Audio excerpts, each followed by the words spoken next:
Welcome back to my YouTube channel. ഇപ്പോൾ എല്ലാവരും BSc nursing അഡ്മിഷനൊക്കെ എടുത്തിരിക്കുന്ന ഒരു ടൈം ആയിരിക്കും അല്ലേ? അപ്പോൾ ഞാൻ ഇന്ന് ചെയ്യാൻ പോകുന്ന video is about essentials to carry to first year BSc nursing ആണ്. ഇതിൽ ഞാൻ പറയാൻ പോകുന്നത് ഞാൻ പേഴ്സണലി ഉപയോഗിച്ച സാധനങ്ങൾ പിന്നെ ബുക്സ് ഇതിനൊക്കെ പറ്റിയായിരിക്കും.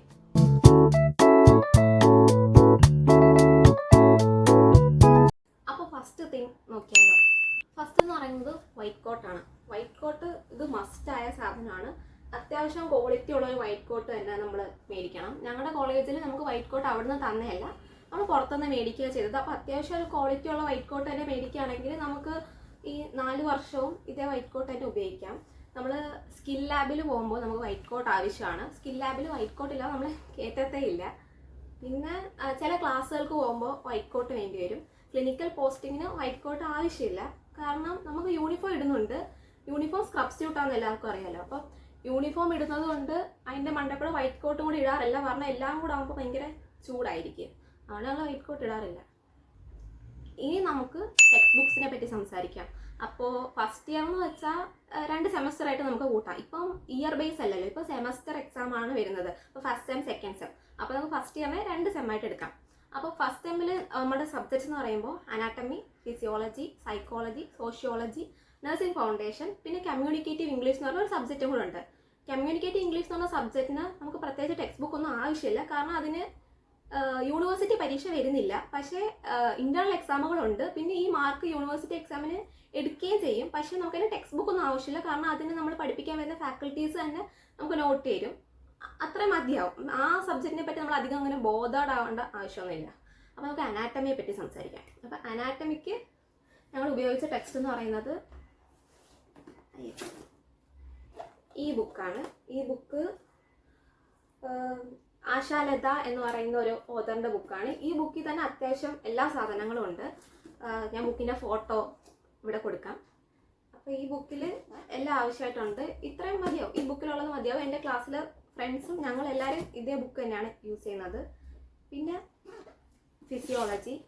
ഫിസിയോളജിക്ക് ഉപയോഗിച്ച ബുക്ക് എന്ന് പറഞ്ഞാൽ ഗീത എന്ന് പറയുന്ന ഈ മാഡത്തിൻ്റെ ബുക്കാണ്. ഇത്ര മതിയാവും. സബ്ജക്റ്റ് നമ്മൾ അനാട്ടമി ഫിസിയോളജി സെപ്പറേറ്റ് ആയിട്ടാണ് പഠിക്കുന്നത്, പക്ഷേ എക്സാം നമുക്ക് ഒരുമിച്ചാണ് ഉള്ളത്. ലൈക്ക് അനാട്ടമി ഫിസിയോളജി ഒരു പേപ്പറാണ്. ഇനി നഴ്സിംഗ് ഫൗണ്ടേഷൻ ആണ് നമ്മുടെ ബുക്ക്. നഴ്സിംഗ് ഫൗണ്ടേഷൻ ഞങ്ങൾ ഉപയോഗിക്കുന്ന ബുക്ക് എന്ന് പറയുന്നത് ഈ പോട്ടർ ആൻഡ് പെറി എന്ന് പറയുന്ന ഈ ബുക്കാണ് ഉപയോഗിക്കുന്നത്. ഇതിലെല്ലാം ഫോട്ടോ ഞാൻ കൊടുത്തേക്കാം. എനിക്ക് എത്രമാത്രം ഇത് കാണാൻ പറ്റുമെന്ന് എനിക്കറിയത്തില്ല. അപ്പം ഈ ബുക്ക് നല്ലതാണ്. ഇനി സോഷ്യോളജി, സൈക്കോളജി. പിന്നെ ഈ നഴ്സിംഗ് ഫൗണ്ടേഷൻ്റെ ബുക്ക് ഒഴിച്ച് ബാക്കി എല്ലാ ബുക്കും എൻ്റെ ഒരു ഫ്രണ്ട് എനിക്ക് തന്നതാണ്. ലൈക്ക് നിങ്ങൾക്ക് അങ്ങനെ ആരെങ്കിലും തരാനുണ്ടെങ്കിൽ അതായിരിക്കും നല്ലത്, അല്ലാണ്ട് എല്ലാ ടെക്സ്റ്റും കൂടെ വാങ്ങാൻ നിൽക്കണ്ട. ഇപ്പോൾ സീനിയേഴ്സിനോട് ചോദിക്കുകയാണെങ്കിൽ അവരുടെ കയ്യിലുണ്ടെങ്കിൽ അവർ തരും. അപ്പോൾ സോഷ്യോളജിക്ക് ഞാൻ ഉപയോഗിച്ച ബുക്ക് എന്ന് പറഞ്ഞാൽ ക്ലിമെൻ്റ് എന്ന് പറയുന്ന ഈ ഒരു ഓതറിൻ്റെ ബുക്കാണ്.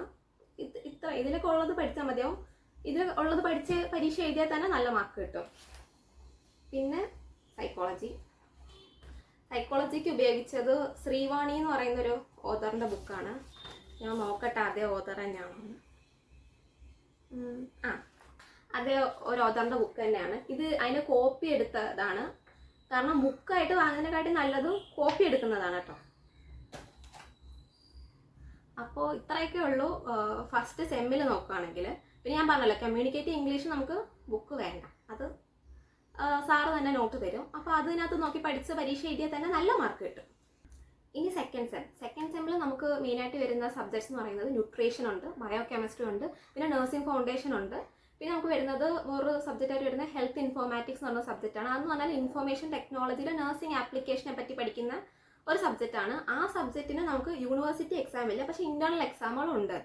അപ്പോൾ അതിനും ഞങ്ങൾക്ക് സാധാരണ ഞങ്ങളുടെ അത് പഠിപ്പിക്കുന്ന ടീച്ചർ തന്നെ നോട്ട് തരാറാണ് പതിവ്. ആ നോട്ട് തന്നെ പഠിച്ചാൽ നന്നായിട്ട് എക്സാം എഴുതാൻ പറ്റും.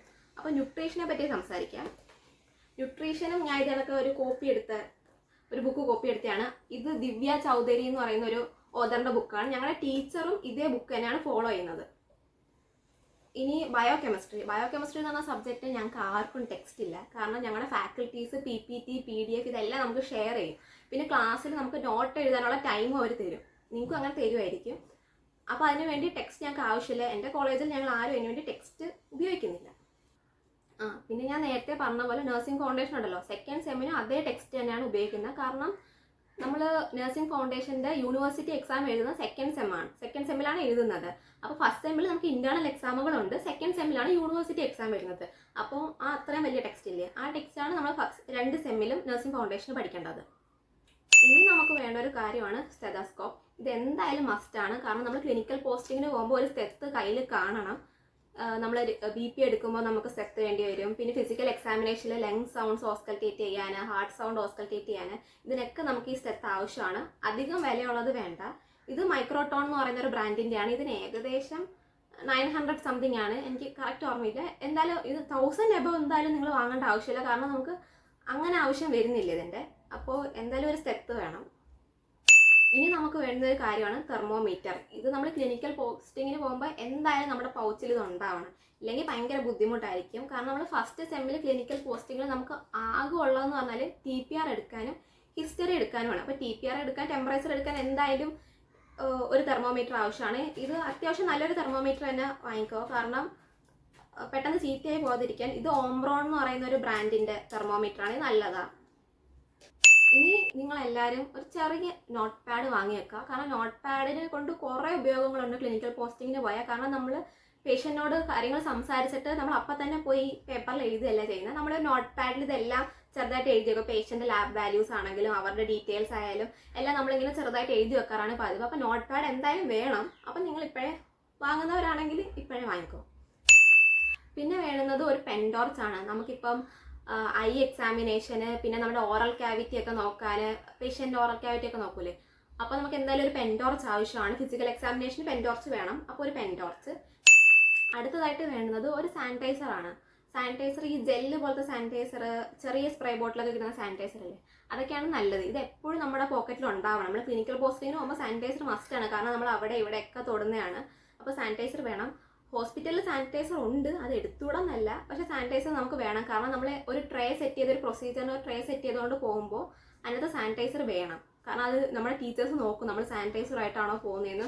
പിന്നെ നമ്മുടെ ഹാൻഡ് ഹൈജീനിൻ്റെ സ്റ്റെപ്സ് ഫോളോ ചെയ്ത് തന്നെ നമ്മൾ സാനിറ്റൈസർ ഉപയോഗിച്ച് ഹാൻഡൊക്കെ വാഷ് ചെയ്യണം. അപ്പോൾ അതൊക്കെ നമ്മുടെ ഫാക്കൽറ്റീസ് നമ്മൾ നോക്കുന്ന കാര്യങ്ങളാണ്.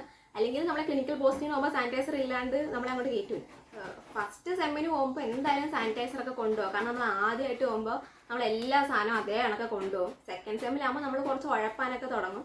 എങ്കിലും സാനിറ്റൈസർ സ്വന്തമായിട്ടുണ്ടെങ്കിൽ അത് നല്ലതല്ലേ. അപ്പോൾ സാനിറ്റൈസർ. പിന്നെ ഗേൾസിനോട് പറയാനാണെങ്കിൽ ഒരു നല്ല ക്ലോ ക്ലിപ്പ് തന്നെ വാങ്ങി വെക്കുക. കാരണം നമ്മൾ ക്ലിനിക്കൽ പോസ്റ്റിങ്ങിന് പോകുമ്പോൾ നമ്മുടെ മുടി പുട്ടപ്പ് ചെയ്യണം. അപ്പോൾ നിങ്ങളുടെ മുടി എത്ര തിക്നെസ് ഉണ്ടോ അതിനനുസരിച്ച് തന്നെ ഹോൾഡ് ചെയ്യാൻ പറ്റിയൊരു ക്ലോ ക്ലിപ്പ്, അത് ഭയങ്കര നല്ലതായിരിക്കും. പിന്നെ വേണ്ടുന്ന സാധനമാണ് മാസ്ക്. ഇപ്പോൾ പാക്കറ്റിലൊക്കെ വാങ്ങാൻ കിട്ടുമല്ലോ, വലിയ പാക്കറ്റിലൊക്കെ മാസ്ക് വാങ്ങാൻ കിട്ടും. അങ്ങനെ വാങ്ങി വെക്കുന്നതാണ് ലാഭം. അല്ലാണ്ട് ഇങ്ങനെ ചെറുതായിട്ട് വാങ്ങുന്നത് ഭയങ്കര നഷ്ടമായിരിക്കും. ക്ലിനിക്കൽ പോസ്റ്റിങ്ങിന് പോകുമ്പോൾ നമ്മുടെ വാർഡിൽ ഉണ്ട്, മാസ്ക് ഒക്കെ ഉണ്ട്. പക്ഷേ ചിലവർക്ക് ഇഷ്ടപ്പെടത്തില്ല ആ മാസ്ക്.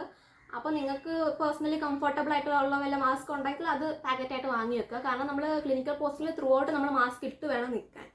പിന്നെ പറയാനാണെങ്കിൽ ഫുട്വെയർ എപ്പോഴും ഷൂസ് ആയിരിക്കണം. കാരണം നമ്മൾ ക്ലിനിക്കൽ പോസ്റ്റിങ്ങിന് പോകുമ്പോൾ ഷൂസ് ഇടണം. അതാണ് കാണാനൊരു സ്റ്റാൻഡേർഡും. പിന്നെ നമുക്കൊരു പ്രൊട്ടക്ഷന് വേണ്ടി നമ്മൾ ഷൂസ് ഇടുക. തിയറി ക്ലാസ്സിന് പോകുമ്പോൾ നമുക്ക് ഇഷ്ടമുള്ള കംഫർട്ടബിളായ എന്ത് ടൈപ്പ് ഫുട്വെയർ വേണമെങ്കിലും യൂസ് ചെയ്യാം, അതൊരു പ്രശ്നമല്ല.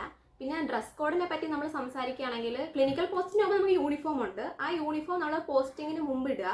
പോസ്റ്റിംഗ് കഴിഞ്ഞ് നമ്മൾ തിരിച്ചു വരുമ്പോൾ അത് ഊരി മാറ്റി വേറെ ഡ്രസ്സ് ഇട്ടിട്ട് വേണം നമ്മൾ തിയറി ക്ലാസ്സിന് ഇരിക്കാൻ. അപ്പോൾ പോസ്റ്റിങ്ങിന് പോകുമ്പോൾ യൂണിഫോം ഉണ്ട്, സ്ക്രബ് സ്യൂട്ടാണ്. അത് നമ്മുടെ അളവെടുത്ത് തന്നെ നമ്മൾ ചെന്ന് കഴിഞ്ഞാൽ അവർ തയ്ച്ച് തരും. പിന്നെ തിയറി ക്ലാസ്സിന് ഇരിക്കുമ്പോൾ നിങ്ങൾക്ക് കംഫർട്ടബിളായ ഏത് ഡ്രസ്സ് വേണമെങ്കിലും ഇടാം. പക്ഷെ ഞങ്ങളുടെ കോളേജിൽ പറഞ്ഞിരിക്കുന്നത് കുർത്തയും പാൻറ്റുമാണ് പറഞ്ഞിരിക്കുന്നത്. പിന്നെ ബോയ്സ് ആണെങ്കിൽ തന്നെ ഷർട്ടും പാൻറ്റും ഒക്കെ ഇടാം.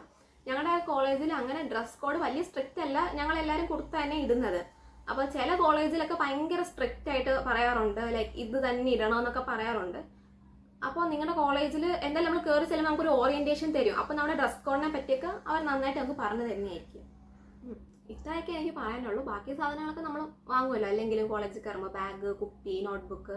പിന്നെ നോട്ട്ബുക്കിനെ പറ്റി പറയുകയാണെങ്കിൽ സ്പെഷ്യൽ നോട്ട്ബുക്ക് അങ്ങനെ ഈ സബ്ജക്റ്റിന് ഈ നോട്ട്ബുക്ക് അങ്ങനെയൊന്നും വെച്ചില്ലെങ്കിലും കുഴപ്പമില്ല. കാരണം നമ്മൾ ലെക്ചർ നോട്ടാണ് എഴുതുന്നത്. അപ്പോൾ നിങ്ങളുടെ കംഫർട്ട് അനുസരിച്ച്, ലൈക്ക് നിങ്ങൾക്ക് നോട്ട് വേണം, നിങ്ങൾക്ക് സ്പെഷ്യൽ നോട്ടുകൾ വേണം, ഓരോ സബ്ജക്റ്റിന് ഓരോ നോട്ട് വേണമെന്നുള്ളവരാണെങ്കിൽ അങ്ങനെ വെക്കുക. അല്ല ബാക്കിൽ പുറകിലൊക്കെ ആയിട്ട് എഴുതുമല്ലോ, ഒരു സബ്ജക്റ്റ് ഇവിടെ തുടങ്ങി ഒരു സബ്ജക്റ്റ് അവിടെ തുടങ്ങും, അങ്ങനെയൊക്കെ ഉള്ളവരാണെങ്കിൽ അങ്ങനെ എഴുതാം. ഞാനൊക്കെ അങ്ങനത്തെ ഒരു ടൈപ്പാണ്, ലൈക്ക് 2 സബ്ജക്റ്റ് 2 സൈഡിൽ നിന്ന് എഴുതുന്ന ഒരു ടൈപ്പാണ്. കാരണം നമുക്ക് ടെക്സ്റ്റാണ് നമ്മൾ ഫോളോ ചെയ്യണം. നമ്മൾ ടെക്സ്റ്റ് വായിച്ച് തന്നെ പഠിക്കുക, ടെക്സ്റ്റ് വായിച്ച് ലെക്ചർ നോട്ട് എഴുതുക, അല്ലെങ്കിൽ ടെക്സ്റ്റ് വായിച്ച് അതിൻ്റെ പോയിന്റ്സ് അതിനകത്തോട്ട് എഴുതി വെക്കുക. അങ്ങനെയാണെങ്കിൽ നല്ലതായിരിക്കും. കാരണം ടെക്സ്റ്റ് വായിക്കുന്നു, അതിൽ നിന്ന് നമ്മൾ പോയിന്റ്സ് നമുക്ക് എന്താണ് മനസ്സിലായത് അത് നമ്മൾ ബുക്കിലേക്ക് എഴുതി വെക്കുന്നു. അത് കുറച്ചും കൂടി ഒരു പ്രൊഡക്റ്റീവ് വേ ആണെന്ന് എനിക്ക് തോന്നുന്നു. ഞാൻ അതാണ് ഫോളോ ചെയ്യുന്നത്. അപ്പോൾ നിങ്ങൾക്ക് അങ്ങനല്ല, നിങ്ങൾക്ക് നോട്ട് തന്നെ എഴുതണം, നോട്ട് വായിച്ച് പഠിച്ചാലേ പറ്റത്തുള്ളൂ എന്നുള്ളവരുണ്ടല്ലോ. അപ്പം അങ്ങനെ.